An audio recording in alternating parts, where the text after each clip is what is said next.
Mais je peux vous assurer que la meilleure des choses, ce n'est pas l'âge. La meilleure des choses, c'est la personne que Dieu vous donne.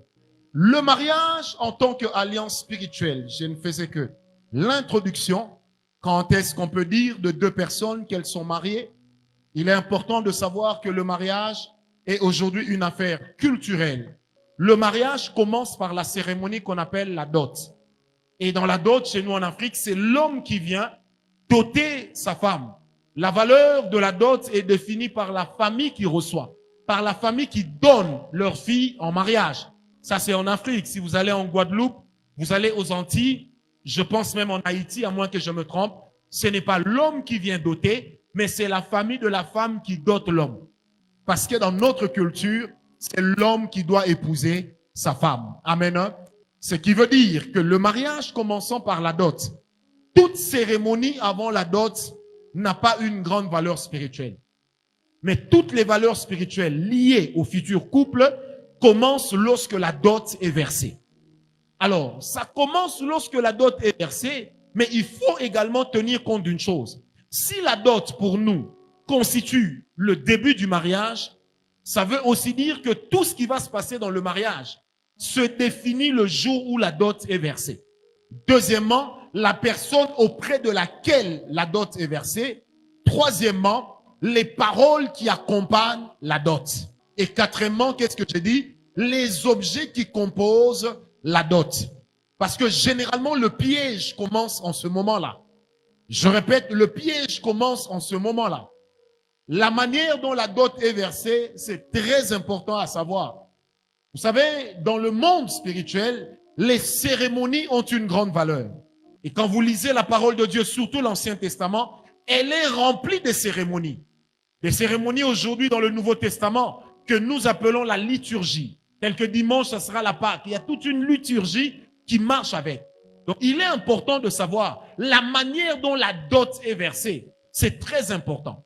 Le climat dans lequel on est en train de verser la dot est très important. Il est de ces signes qui ne trompent pas. J'ai connu un frère qui est allé doter sa femme et le jour de la dot, là où les mariés devaient s'asseoir, on a vu un serpent apparaître de je ne sais où en dessous de la chaise de l'homme.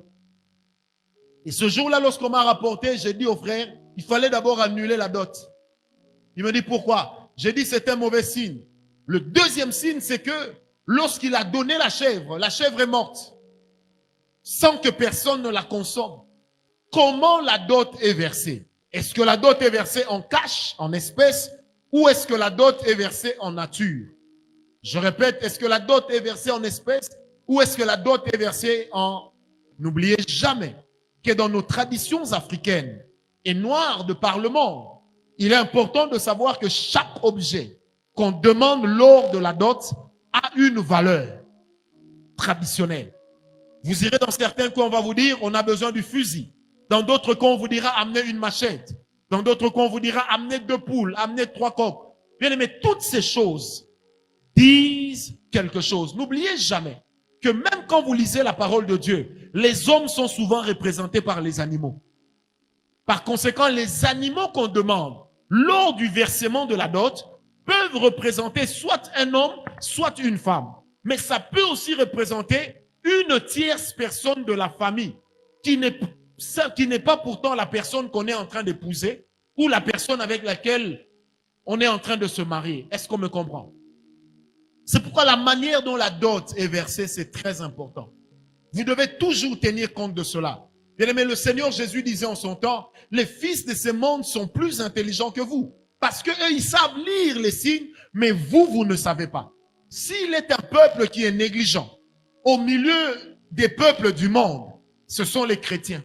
N'oubliez jamais une chose, la manière dont la dot est versée compte beaucoup. Il y a des gens qui se battent. Les deux familles se battent. Ça arrive que les familles se chamaillent, mais on finit toujours bien. Mais on ne peut pas aller jusqu'à une bagarre. Est-ce qu'on me comprend? Parce que la dot ne doit pas être considérée comme une cérémonie d'hostilité, mais plutôt comme une cérémonie de joie et de bonheur. Et généralement, le climat avec lequel on commence le mariage, c'est un climat qui va accompagner le couple dans sa vie future. J'ai assisté au mariage d'un pasteur.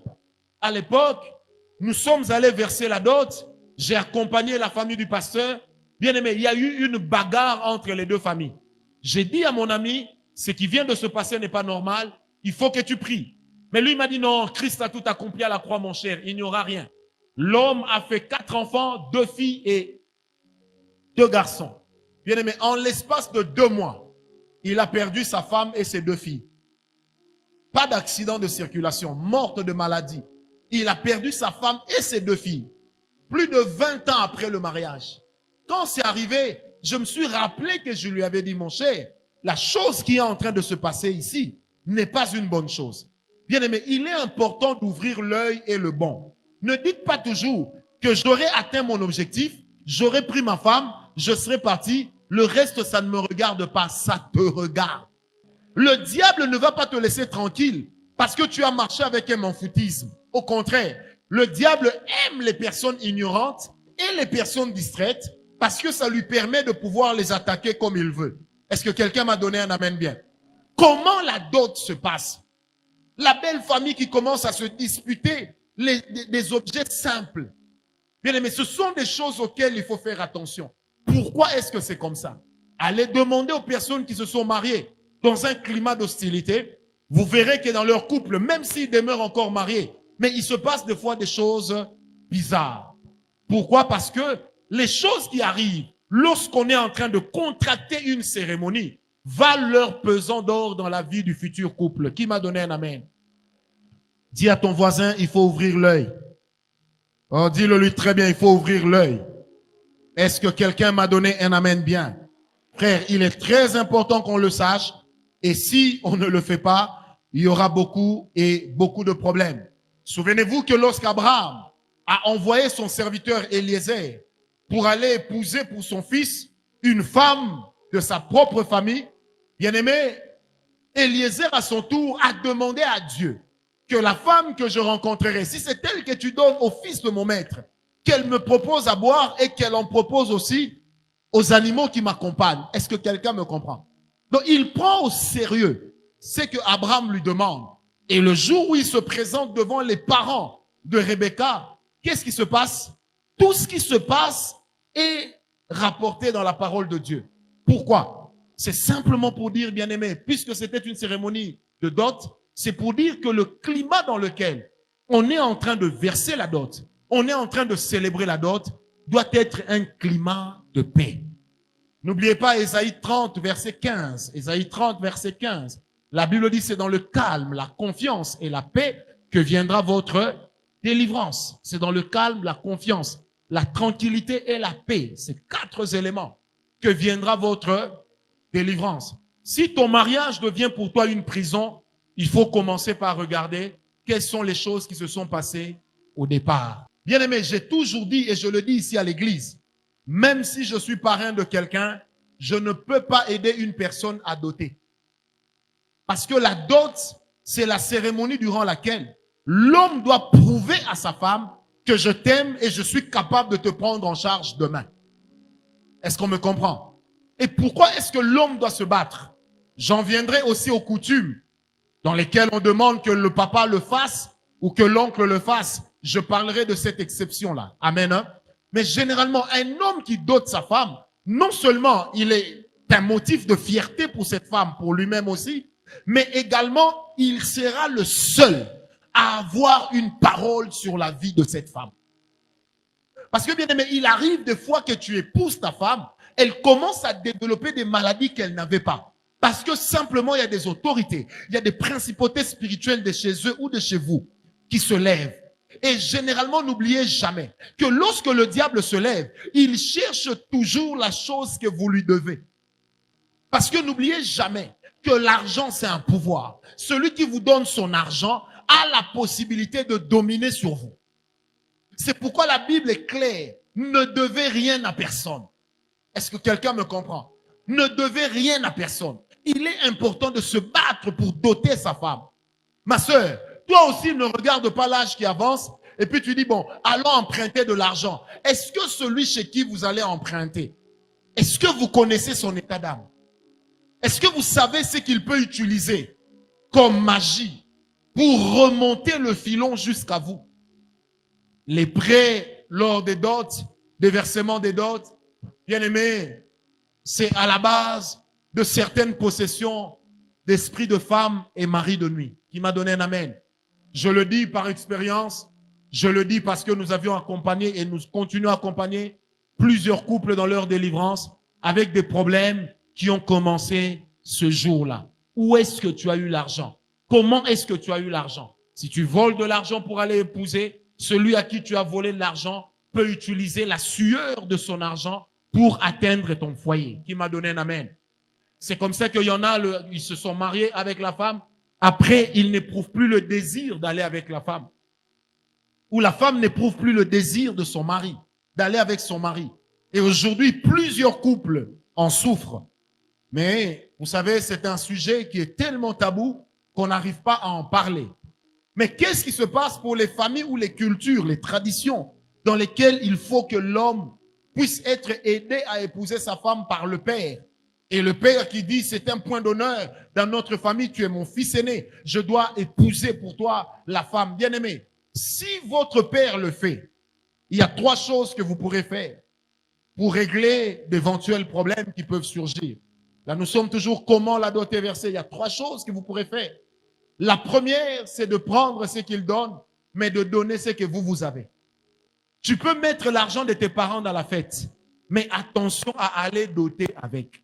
Ce n'est pas parce que quelqu'un est ton père, quelqu'un est ta mère, quelqu'un est ton oncle, que forcément son esprit est pur. Qui m'a donné un amen. La deuxième des choses que tu peux faire, si vraiment tu es serré, tu peux les laisser doter, mais viens racheter ta dot pour la même valeur à l'église. Je sais qu'à ce niveau, ça va décourager. Ça va décourager les fainéants et les paresseux qui comptent sur les parents, sur leurs grands frères, sur leurs grandes sœurs pour se marier. J'ai toujours dit, si tu comptes sur les autres pour te marier, compte aussi sur les autres pour être des 3e personnes dans votre lit. Et vous ne pouvez pas vous imaginer les conséquences qui peuvent surgir ou qui peuvent s'en suivre si jamais vous tombez sur une femme qui a un mari de nuit ou si vous tombez sur un homme qui a une femme de nuit, qui m'a donné un amen très bien. La 3e des choses que vous pouvez faire pour contourner tout cela, c'est que bien aimé, avant d'utiliser cet argent pour aller verser la dot, venez d'abord compris pour ça. Vous savez, on a vu quelque chose, je ne sais plus c'était le mariage de qui. Le papa a remis à son garçon 1500. Le garçon est venu me voir, il m'a remis ses 1500, j'ai dit je vais prier pour ça, je vais vous les rendre. Mais après la dot, le garçon s'est battu, il a trouvé 1500 qu'il est allé verser dans la famille de la femme. Mais vous savez qu'avant d'aller verser la dot, le papa pose la question à son fils, où est l'argent que je t'avais donné? Le fils sort l'argent dans la même enveloppe. Le papa regarde l'enveloppe fermée. Il dit, ce n'est pas l'argent que je t'ai donné. Authentique. Donc, le papa parvient à identifier que ce n'est pas son argent. Et quand le frère vient me dire ça, je lui dis, tu comprends que ton père est dans des histoires. Comment il peut savoir que ce n'est pas l'argent, puisque c'était des coupures de $100, $100. Et là, il voit, sans les avoir touchés, sans avoir relevé les numéros, il sait que ce n'est pas l'argent qu'il avait donné. Et le papa a fait une scène terrible à son fils. Le fils aussi était tellement ferme. Il a dit, c'est ce que tu m'avais donné, papa. Le papa dit, jamais. Je connais mon argent, écoutez, parce que je connais mon odeur dans l'argent. Or, dans le monde spirituel, généralement, on identifie les esprits des hommes par des odeurs. C'est comme ça que dans Genèse 27, Isaac, en bénissant Jacob, dit une parole. À partir du verset 27, il dit, voici l'odeur de mon fils. Et comme l'odeur d'un champ que Dieu a béni. Donc, dans le monde spirituel, il y a des gens qui ont des odeurs. C'est pas pour rien que dans les offrandes dans l'Ancien Testament, l'Éternel allait jusqu'à exiger certaines odeurs. Et chaque odeur avait une valeur et une signification spirituelle. Est-ce qu'on m'a compris? Ce frère a tenu, il me dit, papa, quand nous sommes allés verser la dot, mon père n'a pas pipé un mot. Il est resté silencieux. Il ne disait rien. On sentait qu'il était mécontent. Et moi, je le dis, au moins, nous avons déjoué quelque chose. Parce qu'avec des choses pareilles, le père qui est dans la magie, dans la sorcellerie, peut commencer à venir récupérer les enfants. Je connais également un cas, et ça s'est passé aux États-Unis. L'homme pasteur, marié, son grand frère, à lui, pasteur aussi, l'a aidé à doter. Et lui ne savait pas que tout en étant pasteur, son frère était dans l'occultisme. Oh, que dis-je? Dans la sorcellerie. Ils ont perdu 4 grossesses consécutives. Et lui me dira, après avoir prié avec lui, c'est là que l'Esprit de Dieu va lui rappeler, il me dira, à chaque fois que ma femme tombe enceinte, dès que la grossesse atteint 3 mois, mon frère qui ne vient jamais chez nous vient nous rendre visite. Et quand il me rend visite, s'il fait la bise à ma femme, il dit, il doit serrer ma femme. Une fois qu'il part, ma femme fera une fausse couche.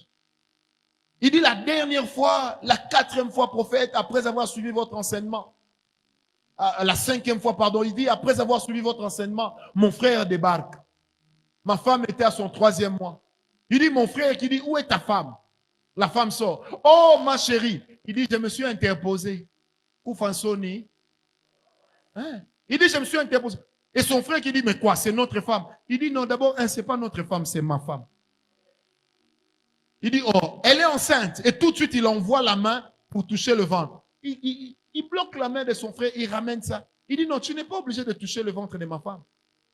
Et le frère qui le regarde, pasteur de son état, il fait, qui t'a aidé à doter? Je connais l'histoire d'un jeune pasteur. Surtout les jeunes serviteurs de Dieu qui croient qu'on leur doit toujours de l'argent. Il priait dans une église, il travaillait bien. Et arrivé au moment de la dot, authentique ici à Kinshasa, dans une commune qui n'est pas loin. Le frère est allé voir le pasteur, il dit, vieux, je dois doter, je n'ai rien. Le pasteur lui donne tout l'argent. Bien, mais qu'est-ce qui va se passer? À chaque fois que la femme était à terme, le pasteur venait prier pour la femme. Une fois que le pasteur passe, prie pour la femme. Dès qu'il parte, il y aura une fausse couche. Un enfant déjà mature dans le ventre va mourir. Mes frères, non, Dieu va nous exaucer. C'est également l'unique enfant qu'ils ont. C'est pourquoi, bien aimé, pourquoi est-ce que je vous raconte ces choses? C'est pour que vous ne puissiez jamais vous tromper. Le diable est très subtil dans sa manière de faire. Que des couples qui sont détruits aujourd'hui, même parmi les enfants de Dieu. Que des couples qui sont stériles, même parmi les enfants de Dieu, parce qu'on a négligé un détail. Est-ce que quelqu'un me comprend? La deuxième chose avec la dot, j'ai dit, c'est la personne auprès de laquelle vous versez la dot. Bien aimé, remarquez ceci, même Eliezer, dans Genèse 24 et Genèse 25, n'a pas été épousé Rebecca chez Rebecca elle-même. Il a épousé Rebecca chez ses parents. Parce qu'il y a toujours ce qu'on appelle le droit, comment on appelle ça? Le droit de... Pardon? Oui, Léon droit coutumier. Qui est Léon droit coutumier? Frère, ces histoires ont tué plusieurs personnes. Vous versez la dot à celui qui n'est pas habilité à prendre cette dot. Et ce qu'il va en faire, c'est terrible. Je dis et je répète, je connais des gens qui ont déjà été enterrés à cause de cette histoire d'ayant droit coutumier. On vient doter la fille, $2000. Bien aimé, le papa prend les $2000, il bouffe 200. Il prend 1800, il donne à Léon droit coutumier. Frère, 7 mois après le mariage, la fille est morte. Et quand on prie, le Seigneur dit clairement, c'est Léon droit coutumier.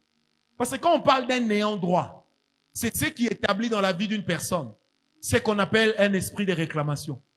Ça veut dire que quand on parle d'une réclamation, c'est qu'il y a un droit qui n'a pas été honoré. Pour $200 sur 2000, une vie a été emportée. Il y en a même pour $50. Est-ce que quelqu'un m'a compris? Vous devez connaître les endroits coutumiers. Lorsque vous allez épouser votre femme, cherchez à savoir. Ne jouez pas aux occidentaux. Qui m'a donné un amen? Même si tu es clair, tu n'es pas blanc. Notre culture est différente. Ne jouez pas aux occidentaux. Ne vous dites pas d'emblée, moi je suis pas, moi ma Frère, il y a des gens qui sont morts à cause de ces histoires, bon sang. Et ce sont des personnes qui parlaient aussi en langue. Est-ce que tu m'as compris? Je répète, il y a des gens qui en sont morts. Et ce sont des personnes qui parlaient aussi en langue. Seulement à cause de Léon droit coutumier, on les a enterrés. Tu dois savoir dans la famille de la femme que tu vas épouser, qui est celui qui est habilité à prendre, à percevoir la dot. Même toi, ma soeur, tu dois déjà enquêter dans ta famille qui est celui qui a ce droit-là. De sorte que si jamais l'argent qu'on a donné pour la dot ne lui parvient pas, faites-le lui parvenir même après le mariage comme un cadeau. Oh, est-ce qu'on a Sikia? Hein? Sikia beauté. Est-ce que quelqu'un m'a compris? Il ne faut pas oublier ces petites choses. Le diable est très subtil. Très subtil. Moi, j'ai vu une fille mourir pour 50 $ qui manquaient. Dis un peu à ton voisin, ne te marie pas à crédit. Vous savez, même une banque, si tu touches un crédit, il y a un taux d'intérêt. Il y a un taux d'intérêt. Or, ce que le monde fait est généralement calqué sur les principes spirituels. Souvenez-vous de la femme qui a dit au prophète Élisée, mon mari était aussi fils de prophète. Il a recueilli les prophètes. Mais maintenant, le créancier vient. Il veut transformer nos enfants en esclaves. Il y a des enfants qui naissent esclaves. Il y a des familles dans lesquelles il y a des enfants qui naissent avec des malformations physiques. Madame qui devient frigide, l'homme qui devient sexuellement impuissant.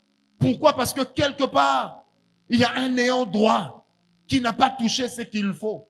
C'est pourquoi, bien aimé, si votre père est chrétien et qu'il veut protéger sa famille, il doit le faire avant qu'on verse la dot. C'est avant qu'on verse la dot qu'il doit dire à sa famille, moi, mes enfants, en tant que chrétien, je demanderai seulement une Bible, ou je demanderai juste la chair, ou je demanderai juste le pupitre. Est-ce que quelqu'un m'a compris? Ne faites pas des choses en Rambo, parce que le diable, c'est un ancien combattant. Est-ce que vous m'avez compris? Vous savez, il y a des histoires, je peux vous assurer, excusez-moi d'appeler ça comme ça, mais il y a des fois des choses que nous en prenons au milieu de certains chrétiens. C'est ce que j'appelle des bêtises. Quand quelqu'un dit, voilà, la coutume en Afrique, c'est de la sorcellerie. Toute la coutume n'est pas la sorcellerie. Il y a des choses dans nos coutumes qui sont bonnes et lesquelles, si on les gardait, on aurait moins de problèmes aujourd'hui. Est-ce que vous savez que nous, dans nos cultures ici, l'homosexualité n'existait pas?